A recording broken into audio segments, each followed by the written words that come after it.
Guys, meron akong i-unbox sa inyo na mahilig kasi ako sa baril. Baril na naman ang i-unbox natin. 4 na units to na pistols. Ito mga pistols lang tong kailangan natin. Meron din akong rifle dyan na sa taas.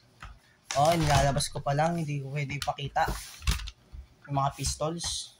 Pero yung mga box, huwag natin tatapon kasi dyan natin ilalagay yung mga pistols na kailangan natin. Ayan.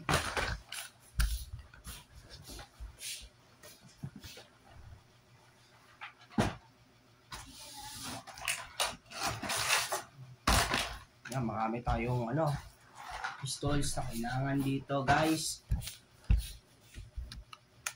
Walang kalat na pistols. So yun guys, unahin lang muna natin tong pistol muna na una natin. Itong pistol lang una natin to, itong C2A Black. Subukan natin to kasa. So pag ginasa natin to,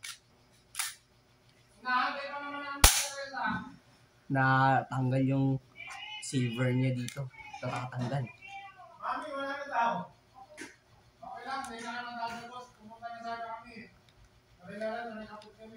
So yun guys, madaling masira yung mga ganyan. Oh, tumibay. Tapos ito naman isa na unit na Beretta. Pero malakas din to guys. Kasi marami ng mga manok na pasok dito. Oh. Kaya ang ginagamit ko, ito lang ang ginagamit yung unit na baril, pamaril sa mga manok na makukulit. Oh, maraming mga manok na makulit dito guys. Ang sumunod, itong Glock na binili namin noon dati sa Lazada. Ang ganda nito, pero pag pinutok mo siya, hindi malakas, mahina ang putok nito kaysa sa C10A, tsaka sa Beretta, tsaka sa 1911. Mas malakas yung putok nila kaysa dito. So may isa pa ako, may Glock pa akong isa. Ito yung isa kong Glock. Oo, mas malakas kasi itong so, ito kasi yung pinakamalakas, pake sila mahina. Pero ipagkumpara mo sila dito sa features na to. Pero yung kabady niya, pero ang likod niya is magkaiba ang design. Oo, magkaiba ang design ng likod niya. Sumunod, ito naman is Beretta. Ito kasi pagka kinakas ako, hindi kasali yun dito. Design niya lang talaga to. Pero pag kinasa mo dito, magbubukas to. Yung parang sa pagka lalabas yung mismong bala pag pumatok to. Oo, parang dito rin yung sa pellet gun, sa gas type. Sumunod, ito namang binili namin na C10A Silver naman. Ito naman C10A Black. Ito kasi bago lang namin to binili, itong C10A Silver. Ito kasi matagal na namin to binili, mga na to. Binili namin to mga October. Hindi October yata binili namin yun. Mga May 2023 binili namin to, mga May 2023 pa. Noong May 2023, yung May pa, binili namin siya noong May. Matagal na to sa akin, itong baril na to, lipas na to. Simula nung grade 6 ako. Ito yung pinaka-paborito kong pellet gun. O yung airsoft pistol na spring type. So, matagal na rin to sa akin. Mga ilang buwan na yon, mga May pa. Mga May ko to binili, itong baril na to. Tapos ito naman, ito yung bigay sa amin sa Vincent. Pero magkaiba sila ng kulay. Kaya tignan mo dito, may gas-gas na dito, bago, parang tingin ko dito bago pa lang. Hindi siya meron na rin akong ganito na color black, nasira lang. Ito yung ganito ko. Matagal na to sa akin. Ilang taon na rin to sa akin. Nung May, binili namin to nung May. Ito naman, itong baril na to, binili namin to nung lang to nung March. Nung March or April, binili namin dito. Binili ko to nung March, 2023. Binili namin to nung March. Ito Ito naman, nung May, binili namin ito noong May. Ito naman, binili ko ito noong March. Parehas na to. Matagal na to sa akin. Oo, matagal na to sa akin tong baril na to. Pero, ito naman, meron tong ano eh. Ito yung, meron din ako dating 1911 na ganito. Nawala eh. Nawala na lang yung ganito kong baril. Wala na eh. Nawala yung ganito ko, nasa Laguna, naiwan ko dun. Yung ganito kong baril. Pero may silencer to. Kung gusto nyo mag-silencer o ayaw nyo, pwede naman. Kung ayaw nyo ng silencer, hindi kayo mahilig, itong baril. Huwag na lang kayo bumili ng may ganitong may silencer. Itong baril lang mismo talaga. Bibili ninyo. Kung bibili kayo ng may silencer, pwede. Oh, yung iba kasi mahilig sila sa walang silencer. Yung iba mahilig sa may silencer. Oh. Ito kasi, bili sa akin to ng daddy ko sa Divisoria. Oh, bili sa akin to ni daddy sa Divisoria. Malayo pa yun, Maynila pa lang. To Bicol. Layo nun.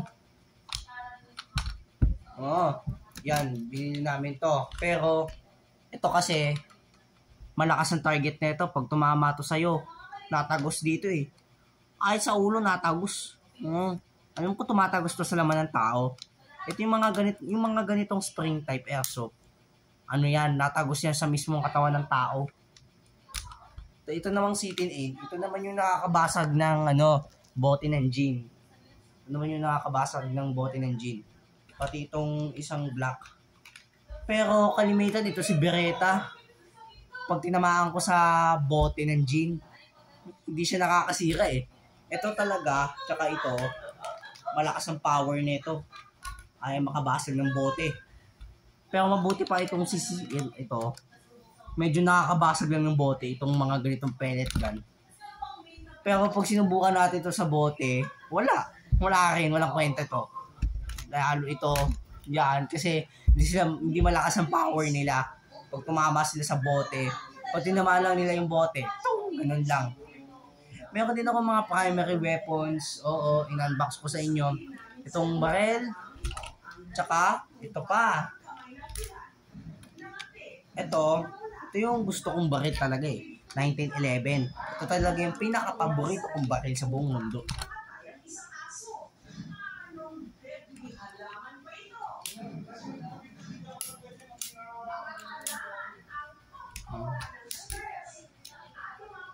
Marami kasi akong mga ganitong baril. Sira lang. Yung mga ganito. Ito naman, tagal na rin to sa akin. Mga March pa to. Ito, May ko to binili. Tapos ito naman, bago lang namin to binili. At itong C-10A Silver, itong Beretta na isa, itong Glock, matagal na rin to sa atin. Binili ko pa yun sa Lazada. Ito naman, binili rin naman to sa, sa Divisoria. Oh. Marami ako mga bala nandito eh. Ito yung ito naman yung mga bala nito guys. Kung sino ang malakas. So, babalahan natin itong isa.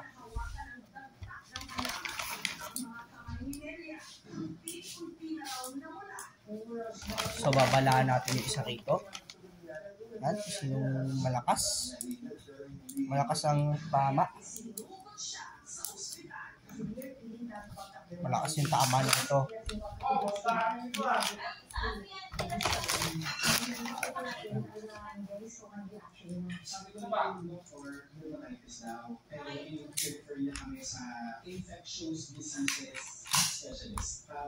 Tama, no? Mas malakas ito.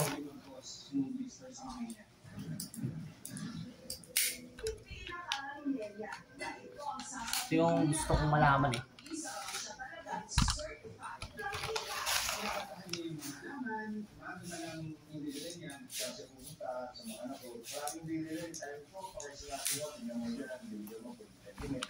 Ang gusto ko.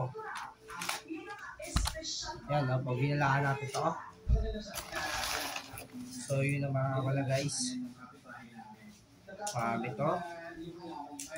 Yung mga nabibili sa Lazada. Ito kasi, tagal lang ito sa akin. Mga ganitong baril lang.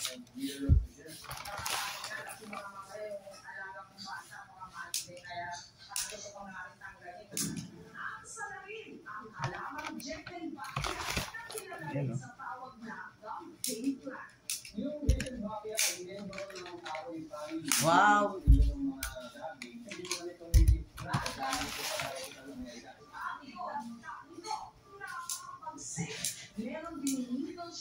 So, subukan natin mamaya kasi itong video is tayo mahihirapan sa cellphone ko.